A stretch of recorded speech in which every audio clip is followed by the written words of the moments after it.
तो आपसे आग्रह है, अपने हाथ उठा लेंगे, मैं बारी बारी से आपके नाम लूंगा, जिनका नाम ले लेता हूँ वो अपना प्रश्न पूछते जाइए, मैं उत्तर देता जाऊंगा। सुशील कुमार आर्य जी। नमस्ते आचार्य जी।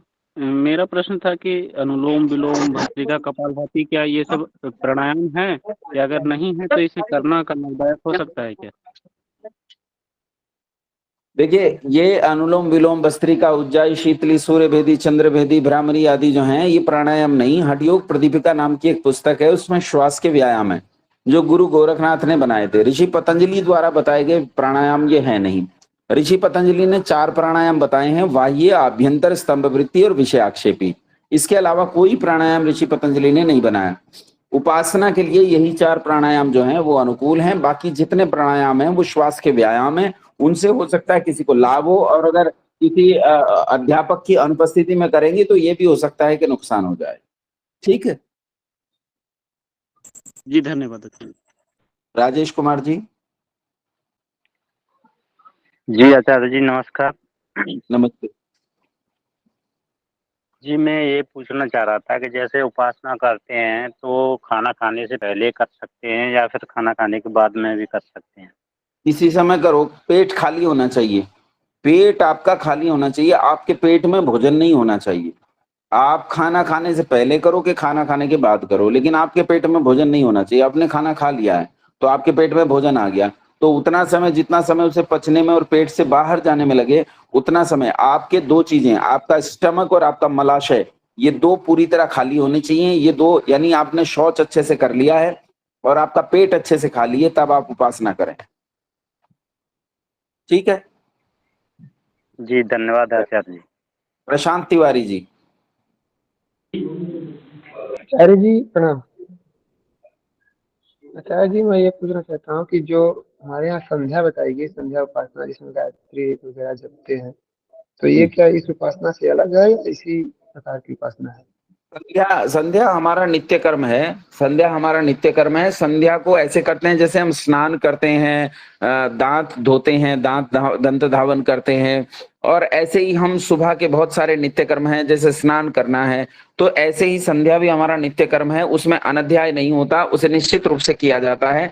और आप संध्या को ईश्वर की पूजा कह सकते हो। तो संध्या पे हमारा एक जो पूजा वाला विषय होगा, उसमें पूरा का पूरा हम संध्या पे चर्चा करेंगे। वहां मैं आपको बताऊंगा, ये उपासना की तैयारी है। संध्या जो है, सम्यक ध्यानमिति संध्या। संध्या मतलब हम जब ध्यान को सम्यक करना चाहते हैं, सीधा करना चाहते हैं, तो उसे संध्या करते हैं। संध्या उपासना के लिए भूमि तैयार करती है। जी आचार्य, धन्यवाद। प्रदीप कुमार जी। आचार्य जी नमस्ते। जी नमस्ते, थोड़ा जल्दी किया कीजिए। जी प्रदीप जी। उपासना करते समय कुछ समय के बाद आचार्य जी कमर और पैरों में दर्द होने लगता है, जिसकी वजह से ध्यान हट जाता है, और इससे कैसे बचा जाए आचार्य जी? आसन का अभ्यास नहीं है, शरीर से व्यायाम कीजिए, आसन का अभ्यास कीजिए, अपना आसन सिद्ध कीजिए। आप जो सुखासन पद्मासन आदि करते हैं, उस सुखासन पद्मासन का आपको अच्छे से अभ्यास नहीं है। जब वो अच्छे से आपके अभ्यास में आ जाएगा तो ये शरीर में दर्द होना बंद हो जाएगा।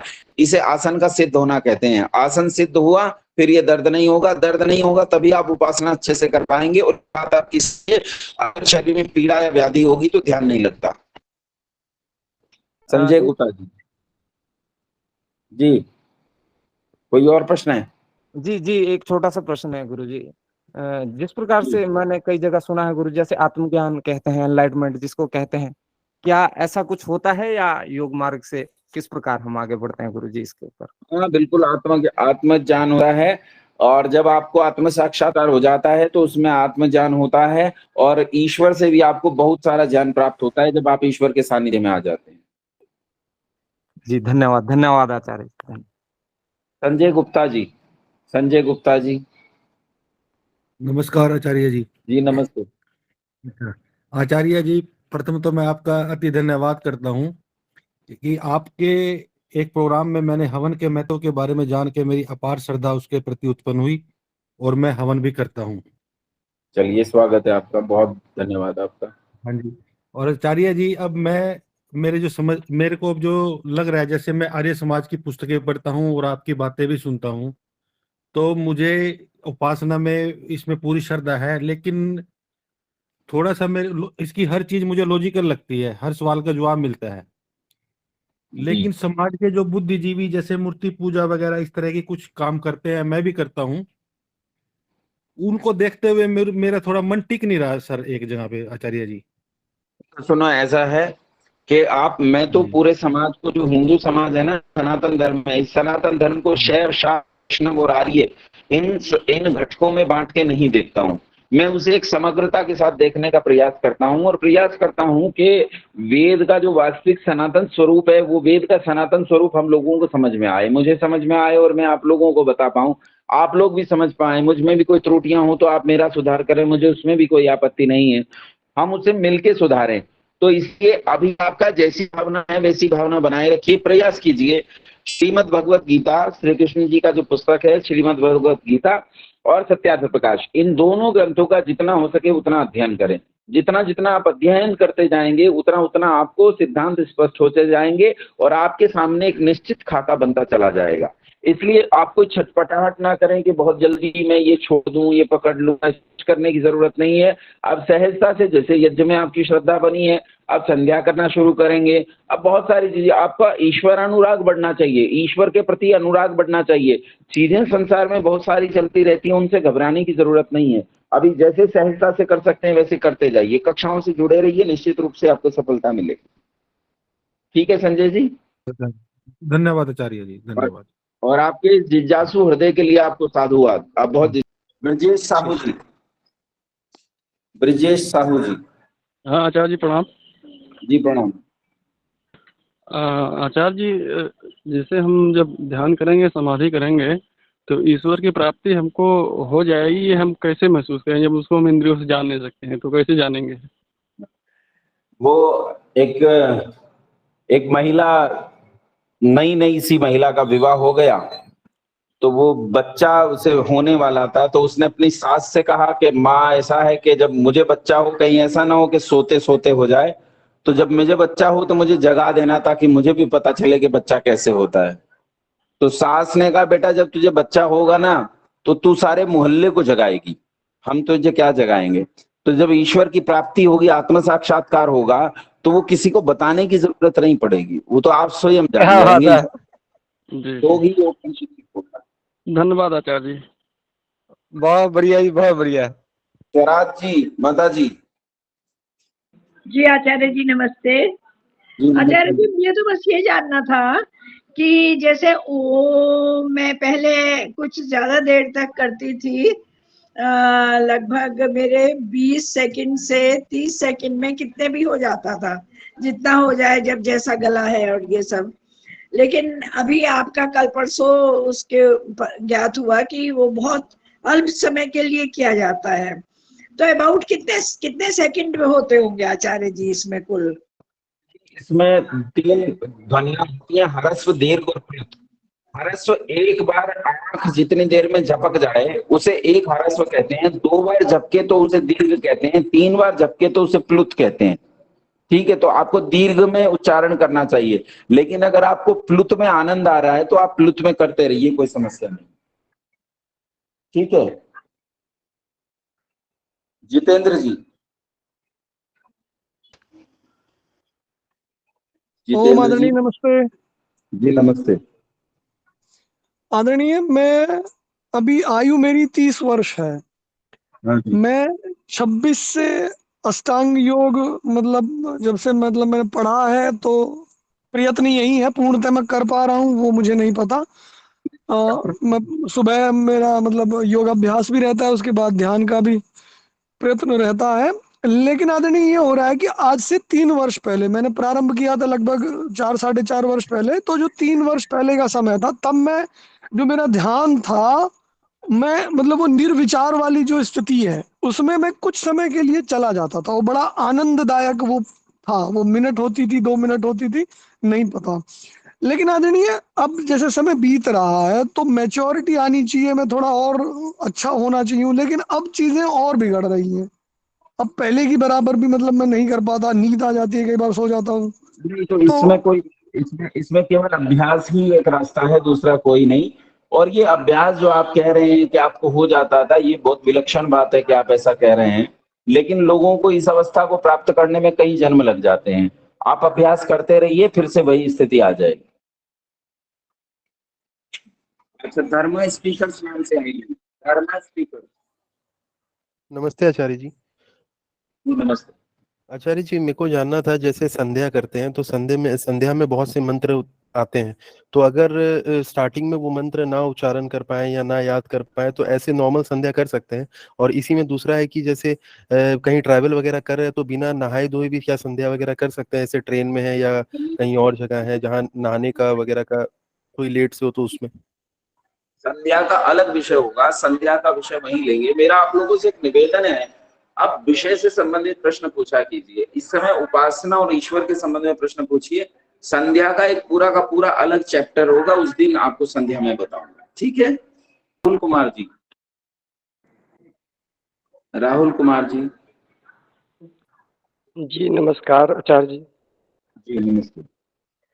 जैसे मेरा प्रश्न यह था कि जैसे मैं यम नियम का पालन करता हूँ, जब मैं पालन करता हूँ तो कुछ महीने, कुछ 2 महीना 4 महीना मैं पालन करता हूँ।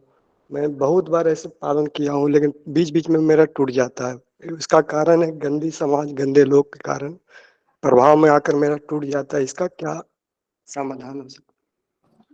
समाधान यही है कि आप कुसंग से बचिए, जितना अच्छा हो सके उतना सत्संगति कीजिए। और संसार में देखिए, संसार में गृहस्थ में रहते हुए यम नियमों का 100% पालन करने में समस्या होती ही है। कोई ये कहे कि मैं गृहस्थ में रहता हूँ, समाज में रहता हूँ, 100% नियमों का पालन करता हूँ, यमों का पालन करता हूँ, संभव नहीं। उसके लिए एक अवस्था आने के बाद जब आप वानप्रस्थ या संन्यास जैसी मानसिक स्थितियों में जाते हैं तभी संभव हो पाता है। अभी जितना मैक्सिमम हो सकता है उतना करने का प्रयास कीजिए, ठीक है? धन्यवाद आचार्य जी। चेतन गुजराती जी। नमस्ते आचार्य जी। नमस्ते आचार्य जी। जी चेतन जी। मेरा एक प्रश्न था सर जी। भगवान श्री कृष्ण अहम ब्रह्मास्मि जो कहते हैं, जो खुद को ही ब्रह्म है ऐसा कहते हैं, वो कहाँ तक सही है? नहीं, वैसे ये उपासना से संबंधित विषय नहीं है। अहम ब्रह्मस्मि का मतलब ये है कि वो जो वाक्य लिया गया है ना, अहम ब्रह्मस्मि, वो पूरे वाक्य नहीं लिए गए हैं, उनके साथ संदर्भ प्रसंग को छोड़ दिया गया है, वो छोटे स्तर पे लिया गया है। भारत में कई दर्शन चलते हैं, इन दर्शनों में एक अद्वैतवाद है। अद्वैतवाद का कहना यह है कि सब कुछ ईश्वर है। मैं भी ईश्वर, आप भी ईश्वर, कुत्ता भी ईश्वर, गधा भी ईश्वर, साइकिल भी ईश्वर, गाड़ी भी ईश्वर, धरती ईश्वर, आसमान ईश्वर, सबको ईश्वर मानते हैं। ऐसा उनका मत है कि ब्रह्म के अलावा, वो कहते हैं ब्रह्म सत्यम जगन मिथ्या, केवल ब्रह्म सत्य, अन्य सब मिथ्या है, ऐसा मानते हैं। खैर, ये प्रश्न हमारा आपका आज का बनता नहीं है, जब इसका विषय आएगा तो इस पर चर्चा करेंगे। धन्यवाद आचार्य जी। अमित त्यागी जी। अमित त्यागी जी। अमित त्यागी नाम से आईडी है त्यागी जी। चलिए, साक्षी आर्य। साक्षी। नमस्ते आचार्य जी। जी नमस्ते। आचार्य जी, मेरा प्रश्न ये है कि जो ये ओम आत्मदा वाला जो मंत्र आता है, इसकी व्याख्या में है कि ईश्वर की भक्ति न करना ही मृत्यु आदि दुख का हेतु है। तो आचार्य जी, जो ईश्वर की भक्ति कर लेते हैं तो मृत्यु तो उनकी भी होती है? नहीं, बार बार मृत्यु नहीं होती। भक्ति में लीन होकर समाधि अवस्था को प्राप्त करके चले जाते हैं मोक्ष में, उनकी तो वो तो जन्म मरण से छूट जाते हैं। मरण में कौन फंसा रहेगा? जो ईश्वर की भक्ति नहीं करेगा वो मरण में बार बार मरेगा, बार बार जन्म लेगा, बार बार मरेगा। आया समझ में?